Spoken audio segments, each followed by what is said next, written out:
ഈ ഒരു വീഡിയോയിൽ നമ്മൾ നോക്കാൻ പോകുന്ന ഒരു തിയറമാണ് converse of mid point theorem, അല്ലെങ്കിൽ മിഡ് പോയിന്റ് കൺവേർജൻസ് തിയറം എന്ന് പറയും. ഇത് ഇതിനെ ബേസ് ചെയ്തിട്ട് നമുക്ക് ക്വസ്റ്റ്യൻസ് വരാറുണ്ട്. അപ്പോൾ ഇതിനെ ബേസ് ചെയ്തിട്ട് എനിക്ക് നമ്മുടെ ചാനലിൽ തന്നെ ഒരു വീഡിയോ ഇതിനെ ബേസ് ചെയ്തിട്ടുള്ളൊരു ക്വസ്റ്റ്യൻ്റെ CGയിൽ ചോദിച്ചൊരു ക്വസ്റ്റ്യൻ്റെ വീഡിയോ നമുക്ക് ചെയ്യാനുണ്ട്. ഇനി അത് ഉടനെ വരും. അപ്പോൾ അതിനു മുമ്പായിട്ട് ഈ തിയറം ഒന്ന് പറയണം. അപ്പോൾ അതിനു വേണ്ടിയാണ് നമ്മൾ ഈ ഒരു വീഡിയോ ചെയ്യുന്നത്. അപ്പോൾ ഈ ഒരു തിയറി പറയുന്ന അനുസരിച്ചിട്ട് ഒരു ട്രയാങ്കിളിൽ നമ്മൾ ഒരു സൈഡിൽ നിന്ന് ഒരു പ്രത്യേകതയുണ്ട്. ആ സൈഡിൻ്റെ മിഡ് പോയിന്റിൽ നിന്ന് ഒരു ട്രയാങ്കിള് അതിൻ്റെ ഒരു സൈഡിൻ്റെ മിഡ് പോയിന്റിൽ നിന്ന് ബേസ് ലൈനിന് പാരലായിട്ട് പോകുന്ന, അതായത് ഇവിടെ ഇപ്പം ഞാൻ ABC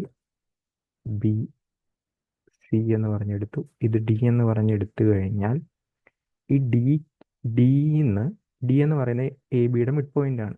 ഓക്കെ, അവിടെ നിന്ന് BCക്ക് പാരലായിട്ട് ഒരു ലൈൻ വരച്ചു കഴിഞ്ഞാൽ ഈ ലൈൻ വന്ന് മീറ്റ് ചെയ്യുന്ന പോയിന്റ് എന്ന് പറയുന്നത് ACയുടെ മിഡ് പോയിന്റ് ആയിരിക്കും. ഇതാണ് തിയറം. എന്താണ് പറയുന്നത്? തിയറം പറയുന്നത് നമ്മുടെ ഈ ട്രയാങ്കിളിൽ ഈ ഒരു കേസിൽ ABയുടെ മിഡ് പോയിന്റിൽ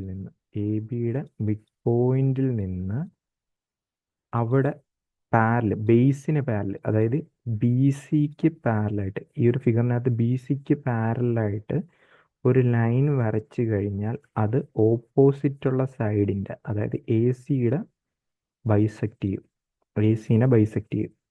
അതായത് നിങ്ങളിതിപ്പോൾ ഈ ഒരു പോയിന്റ് എന്ന് എടുത്തു കഴിഞ്ഞാൽ ഇവിടെ AE = EC എന്ന് പറഞ്ഞു വരും. ഇതാണ് തിയറം. ഇനി ഇതെങ്ങനെ വന്നു എന്ന് നോക്കിക്കഴിഞ്ഞാൽ ഞാൻ ഒന്നുകൂടി പറയാം. അതായത് D എന്ന് പറയുന്നത് ABയുടെ മിഡ് പോയിന്റ് ആണ്. അതിൽ നിന്ന് BCക്ക് പാരൽ, അതായത് ബേസിന് പാരലായിട്ട് നമ്മൾ ഒരു ലൈൻ വരച്ചു കഴിഞ്ഞാൽ അത് ഓപ്പോസിറ്റുള്ള വേർട്ടീസസിൽ എന്ത് ചെയ്യും? ബൈസെക്റ്റ് ചെയ്യും. ഓക്കെ, ഇനി ഇതെങ്ങനെ വന്നു എന്ന് നമ്മൾ നോക്കിക്കഴിഞ്ഞാൽ ഞാനിതിനെ വീണ്ടും ABC എന്ന് പറഞ്ഞെടുത്തു. ഓക്കെ, ഇതിൻ്റെ മിഡ് പോയിന്റ് സപ്പോസ് D ആണെന്ന് പറഞ്ഞെടുക്കുക. ഈ ഒരു ലെങ്ത് A എന്ന് പറഞ്ഞെടുക്കുക. അതായത് AD എന്ന് പറയുന്നത് ഇതും A, BD എന്ന് പറയുന്നതും A. ഓക്കെ, ഈ ഒരു ലെങ്ത് A, ഈ ഒരു ലെങ്തും A ആണ് എങ്കിൽ അവർ പറയുന്ന അനുസരിച്ച്, ഈ ക്വസ്റ്റ്യൻ പറയുന്ന അനുസരിച്ചിട്ട് നമ്മൾ പാരലായിട്ട് ലൈൻ വരയ്ക്കുകയാണ്. ഓക്കെ, അപ്പം ഞാൻ ഈ ലൈൻ ഒന്ന് ചുമ്മാ എക്സ്റ്റെൻഡ് ചെയ്ത് വരയ്ക്കുകയാണ്. ഓക്കെ, ഈ ഒരു ലൈൻ എന്ത് ചെയ്യുന്നു? കുറച്ച് എക്സ്റ്റെൻഡ് ചെയ്ത് വരയ്ക്കുന്നു. ഓക്കെ, നമുക്കറിയാവുന്ന കേസ് എന്താണ്? നമ്മളിപ്പോൾ വരയ്ക്കാൻ പോകുന്ന ഈ പറയുന്ന ലൈൻ, അതായത് ഇതും പാരലാണെന്ന് നമുക്കറിയാം അല്ലേ? ഇനി ഞാനിപ്പോൾ ചെയ്യുന്നത് എന്താണെന്ന് വെച്ച് കഴിഞ്ഞാൽ, ഞാനാണെങ്കിൽ ഈ സിയിൽ നിന്ന് ABക്ക് പാരലായിട്ടൊരു ലൈൻ വരയ്ക്കുകയാണ്. സിയിൽ നിന്ന് ABക്ക് പാരലായിട്ടൊരു ലൈൻ വരയ്ക്കുകയാണ്. ഓക്കെ, പാരലായിട്ടൊരു ലൈൻ വരയ്ക്കുകയാണ്. ഓക്കെ, അത് വന്ന് മീറ്റ് ചെയ്യുന്ന പോയിന്റ് ആണെന്ന് വിചാരിക്കുക. അപ്പോൾ നമുക്ക് ഇതിനകത്ത് AB പാരലൽ ടു C ആണ്. കാണാമല്ലോ, AB പാരലൽ ടു C ആണ്, അല്ലെങ്കിൽ BD പാരലൽ ടു C എന്ന് പറയും. അതുപോലെ തന്നെ ഈ BCയും DEയും പാരലാണ്. BCയും Dയും പാരലാണ്.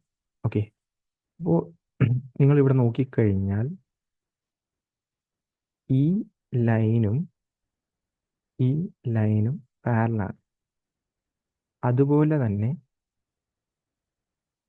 ഈ ലൈനും പാരലാണ്. അങ്ങനെയാണെങ്കിൽ എനിക്ക് ഈ പറയുന്ന DECB എന്ന് പറയുന്ന ഒരു പാരലോഗ്രാം എന്ന് പറഞ്ഞൂടെ? DEC എന്ന് പറയുന്ന ഒരു പാരലോഗ്രാം എന്ന് പറഞ്ഞൂടെ? DEC എന്ന് പറയുന്ന ഒരു പാരലോഗ്രാം എന്ന് പറയാലോ. ഓക്കെ, DEC പാരലോഗ്രാം ആണെങ്കിൽ ഈ പാരലൽ സൈഡ് ഈക്വൽ ആയിരിക്കും. അതായത് ഞാനിവിടെ നീല കളറിൽ ഹൈലൈറ്റ് ചെയ്തിരിക്കുന്ന പോർഷൻ ഈക്വൽ ആയിരിക്കും. അപ്പോൾ സിഇയുടെ ലെങ്ത് എത്ര വരും? സിഇയുടെ ലെങ്ത്തും എ എന്ന് പറഞ്ഞു വരും. സിയുടെ ലെങ്ത്തും എ എന്ന് പറഞ്ഞു വരും. ഓക്കെ, ഇനിയിപ്പോൾ ഞാനാണെങ്കിൽ ഈ ട്രയാങ്കിളും ഈ ട്രയാങ്കിളും കൺസിഡർ ചെയ്യാമെന്ന് വിചാരിക്കാം. ഈ രണ്ട് ട്രയാങ്കിൾ കൺസിഡർ ചെയ്യാമെന്ന് വിചാരിക്കാം. ഏതൊക്കെ? ഇത് ഒ ആണെന്ന് വിചാരിക്കുക. അപ്പോൾ ഞാൻ എ ഡി ഒ എന്ന് പറയുന്ന ട്രയാങ്കിളും അതുപോലെ തന്നെ ഒ സി ഇ എന്ന് പറയുന്ന ട്രയാങ്കിളും കൺസിഡർ ചെയ്യാമെന്ന് വിചാരിക്കുക.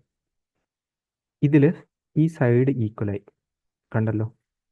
ഓക്കെ, ഞാൻ അത് വേണമെങ്കിൽ റെഡിങ് ഇട്ട് കാണിച്ചു തരാം. ഓക്കെ, അതായത് ഇതിനകത്ത് ഇപ്പോൾ ഇത് ഈക്വലായി, ഈ രണ്ട് ട്രയാങ്കിൾ ഇത് ഈക്വലായി. ഇനി നോക്കുമ്പോഴത്തേക്ക് ഈ ആംഗിളും ഒന്നെങ്കിൽ നമുക്ക് അതെടുക്കാം, അല്ലെങ്കിൽ അതെടുക്കാം. ഈ ആംഗിളും ഈക്വലാണ്. കാരണം എന്താ? Opposite angle. അതുപോലെ തന്നെ ഈ ആംഗിളും ഈക്വലാന്ന് പറയാം. കാരണം എന്താ? Alternate interior angle. രണ്ട് പാരലൻസിനെ ഒരു ട്രാൻസ്വേഴ്സ് ലൈൻ കട്ട് ചെയ്യുമ്പോൾ ഉണ്ടാകുന്ന ഓൾട്ടർനേറ്റ് ഇൻറ്റീരിയർ ആംഗിൾ സെയിം ആണ്. അപ്പോൾ ഇവിടെ നോക്കുമ്പോഴത്തേക്ക് ഇവിടെ എ ആംഗിള് അതുപോലെ തന്നെ സൈഡ് ആംഗിൾ സെയിം ആണ്. ഒന്നെങ്കിൽ എ എസ് എ റൂള്, അല്ലെങ്കിൽ നമുക്ക് ഈ ആംഗിളും സെയിം ആണ്. ഒന്നെങ്കിൽ എ എസ് എ റൂള് അല്ലെങ്കിൽ എ എസ് റൂൾ അനുസരിച്ചിട്ട് ഈ രണ്ട് ട്രയാങ്കിൾ കോൺഗ്രുവൻ്റ് ആണെന്ന് പറയാം.